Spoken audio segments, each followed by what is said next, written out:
बंधूंनो, हजारो वर्ष जी माणसं गुलामीच्या बंधनात बंदिस्त होती, तोंड असून ज्यांना बोलता येत नव्हतं, माणसं असून ज्यांना माणसासारखं जगता येत नव्हतं, डॉक्टर बाबासाहेब आंबेडकरांनी आपल्या जीवाचं रान करून त्याच माणसांना बोलायला शिकवलं, माणसासारखं वागायला शिकवलं. तीच माणसं बोलू लागली, माणसासारखी वागू लागली, ताठ मानेनं जगू लागली. डॉक्टर बाबासाहेब आंबेडकर. अंधार रात्री आकाशावर उगवलेला तेजोमय दैदिप्यमान तारा, कुशल शिल्पकार, एक झंझावात, एक आंदोलन, अन प्रचंड पर्वतासारखा आधारस्तंभ, आणि हो, एक हळुवार वाऱ्याची झुळूक सुद्धा. दिवसभर राब राब राबून उपाशी पोटात 2 घास टाकण्यापूर्वी आपल्या लेकरांच्या भुकेची चिंता करणारी मायाळू आई म्हणजे बाबासाहेब.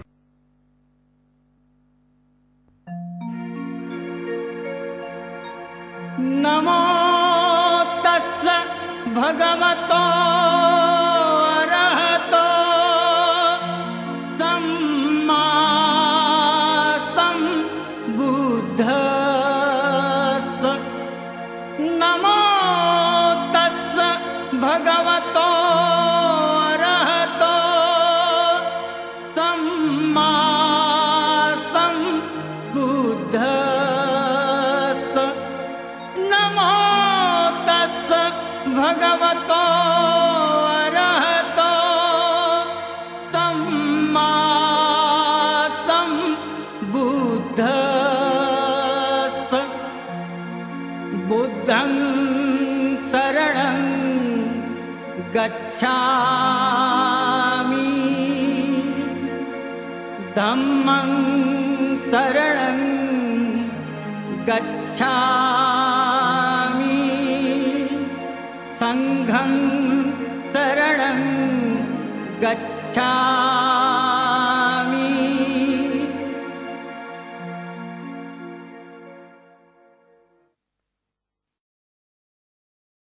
डॉक्टर बाबासाहेब आंबेडकरांनी परिवर्तनाची लढाई लढून या देशात चिरंतन क्रांती घडवली.